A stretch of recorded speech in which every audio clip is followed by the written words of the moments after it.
नमस्कार, मैं हूं प्रशांत भारद्वाज और आप देख रहे हैं news room post. Social media पर बीते कई दिनों से बागेश्वर धाम सरकार को लेकर तमाम तरह की बातें कही जा रही हैं। उनके नाम से आप भी जरूर वाकिफ होंगे।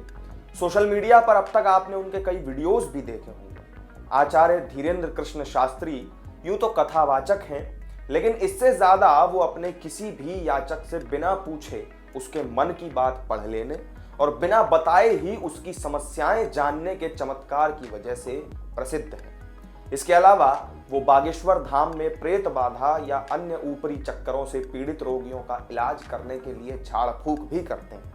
लेकिन अब कथावाचक आचार्य धीरेन्द्र कृष्ण शास्त्री पर कई सवाल उठाए जा रहे हैं। कहा यह जा रहा है कि वो देश में अंधविश्वास फैलाने का काम कर रहे हैं। उनके पास कोई सिद्धि नहीं है, बल्कि वो लोगों की भावनाओं के साथ खिलवाड़ कर रहे हैं।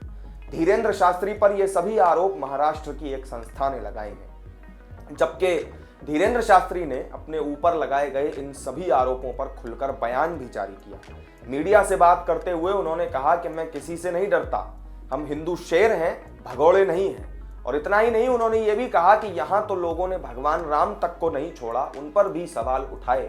भगवान राम से उनके होने के सबूत मांगे गए, तो हम तो एक आम इंसान हैं, हमें कैसे छोड़ देंगे। तो कौन है बागेश्वर धाम के महंत धीरेन्द्र कृष्ण शास्त्री और क्या है बागेश्वर धाम का इतिहास, यही जानेंगे इस वीडियो में।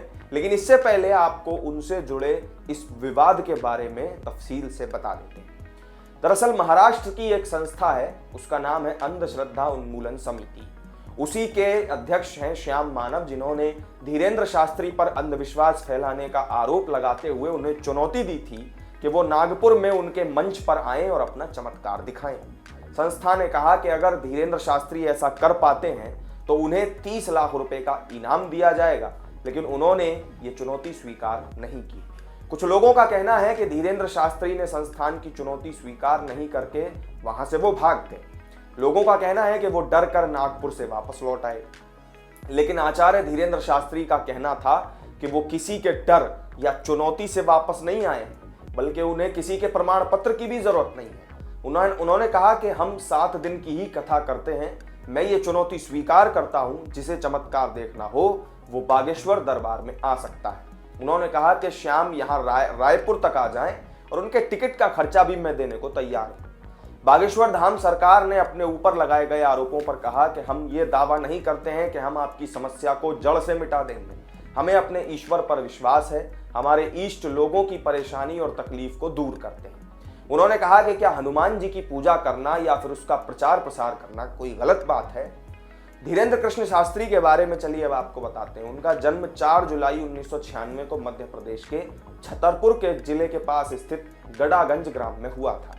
उनका पूरा परिवार उसी गड़ागंज में रहता है, जहां प्राचीन बागेश्वर धाम का मंदिर स्थित है। उनका पैतृक घर भी यहीं पर है। उनके दादा पंडित भगवान दास गर्ग सेतुलाल भी यहीं पर रहते थे। धीरेन्द्र कृष्ण शास्त्री के दादा ने चित्रकूट के निर्मोही अखाड़े से दीक्षा हासिल की थी, जिसके बाद वो गड़ा गांव पहुंचे, जहां उन्होंने बागेश्वर धाम मंदिर का जीर्णोद्धार करवाया था। यहीं पर धीरेन्द्र कृष्ण के दादा भी दरबार लगाया करते थे। उन्होंने संन्यास आश्रम ग्रहण कर लिया था। धीरेन्द्र महाराज के गड़ागंज वाले पैतृक घर में माता पिता और उनका एक छोटा भाई ही रहता है।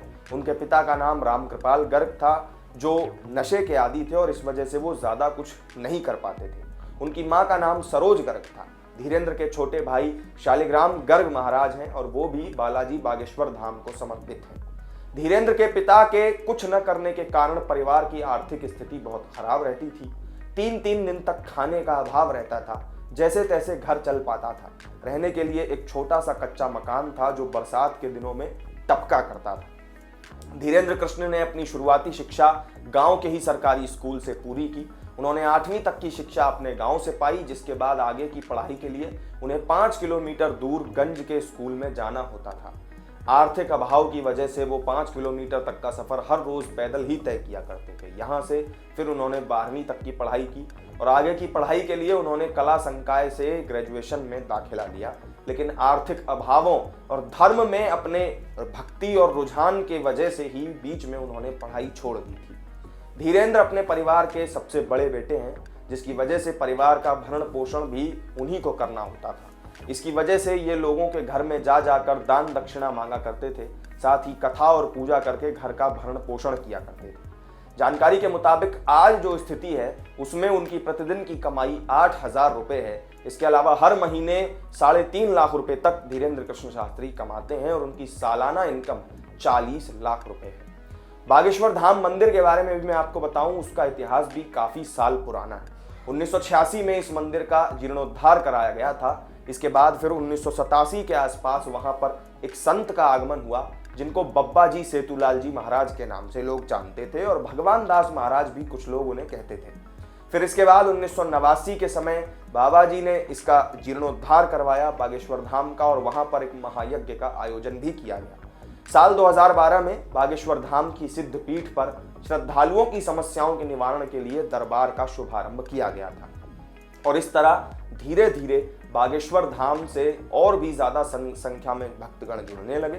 बागेश्वर धाम में लोगों की समस्याओं का निवारण किया जाने लगा। तो ये थी बागेश्वर धाम सरकार धीरेन्द्र कृष्ण शास्त्री और उनसे जुड़े विवाद की पूरी जानकारी। बागेश्वर धाम में जो कुछ भी होता है उसे आप चमत्कार मानते हैं या अंधविश्वास, कमेंट करके आप अपनी राय हमें जरूर बताएं।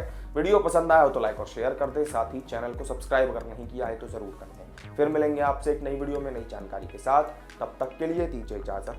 नमस्कार।